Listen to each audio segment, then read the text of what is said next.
भगवान श्री कृष्ण द्वारिकानाथ बने, द्वारिका चले गए थे। क्यों चले गए थे द्वारिका?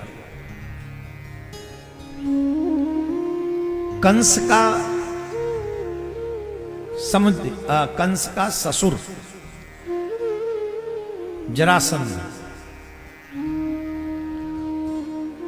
जरासंध ने जब ये सुना कि कृष्ण ने मेरे जमाई को जामाता को मार दिया,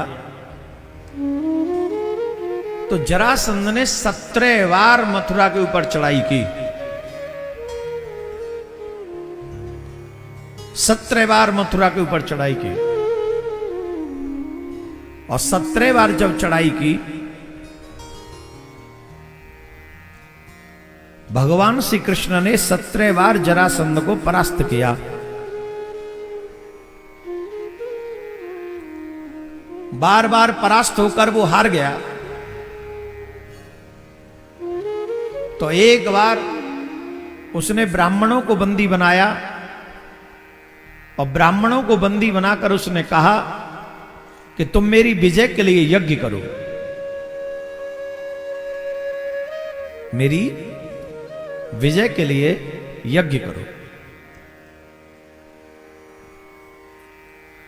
याद रखना, अगर मेरी विजय नहीं हुई तो मैं तुम्हें दंड दूंगा जिसका नाम है मृत्यु दंड। मेरी विजय होनी चाहिए। बेचारे ब्राह्मण मृत्यु के भय से यज्ञ करने लगे, और उस यज्ञ में जरासंध की विजय हो ऐसा संकल्प हुआ। यहां जरासंध ने कालियवन को सेनापति बनाकर भेजा।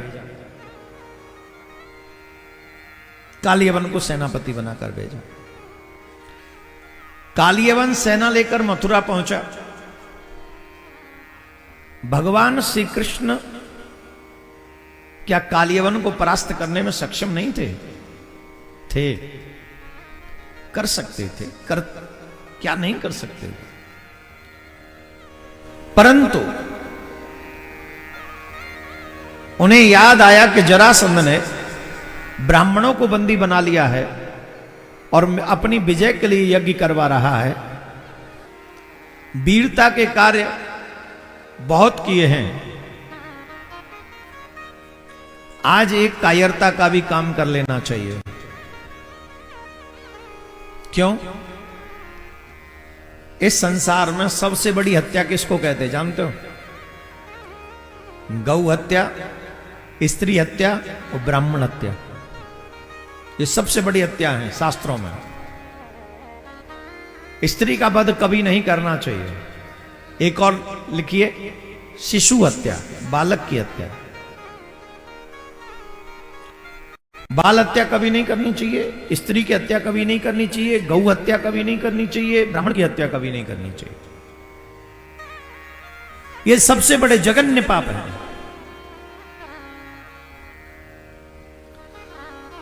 मेरी विजय के पीछे ब्राह्मणों का बलिदान होगा। भगवान पृथ्वी पर क्यों आते हैं? जवाब दीजिए। भगवान पृथ्वी पर क्यों आते हैं? बोलिए। हैं?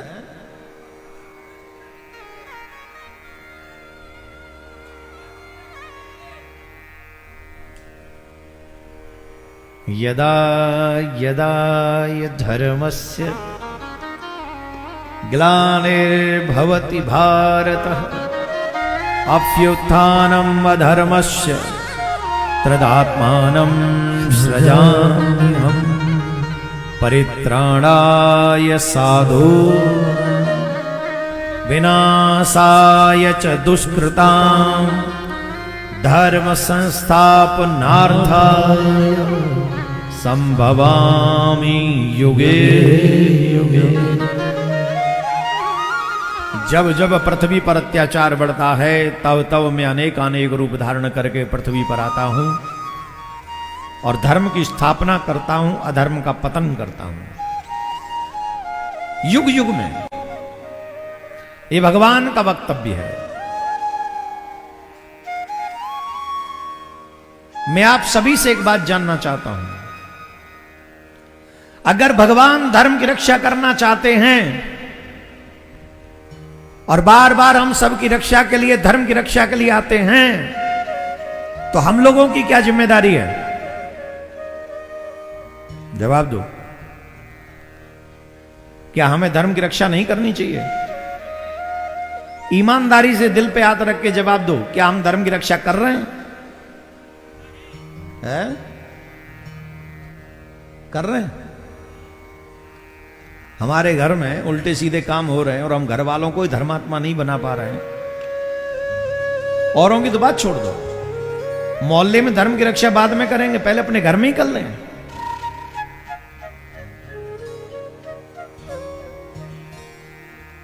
हम क्यों नहीं कर पा रहे? क्योंकि आजकल हम ये समझने लगे हैं धर्म सिर्फ बोलने वाले की बात है।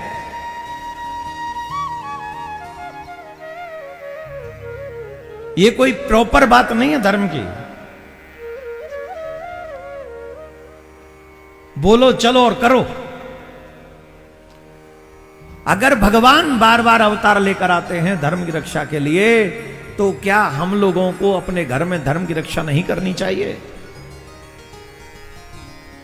हम क्या करें? कम से कम हम अपने घर में धर्म को जीवित रखें और आने वाली पीढ़ी को धार्मिक बना दें। जब हम जाएं तो हमारे घर में ठाकुर जी की आरती होती रहे, पूजा होती रहे, कीर्तन होता रहे, ठाकुर के गुणानुवाद होते रहे।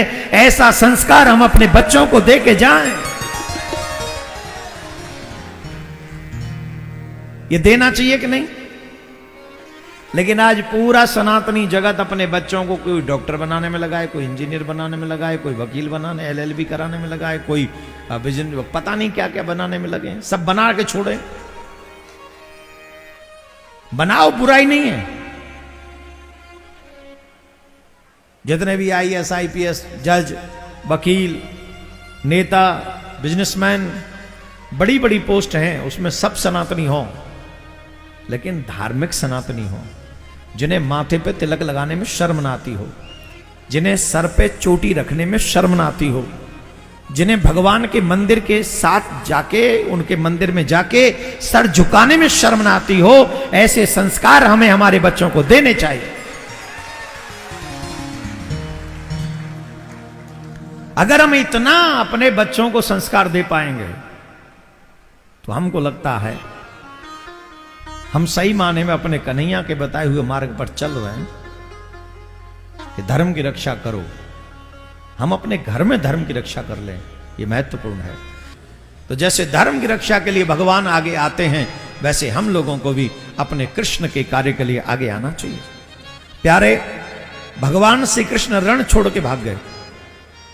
किसके लिए? ब्राह्मणों के प्राणों की रक्षा के लिए। एक बात बता दें, हमेशा जीत के बड़े नहीं होते आप।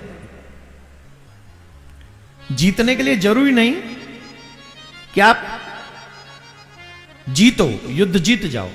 बड़े होने के लिए जरूरी नहीं कि तुम हमेशा जीतो।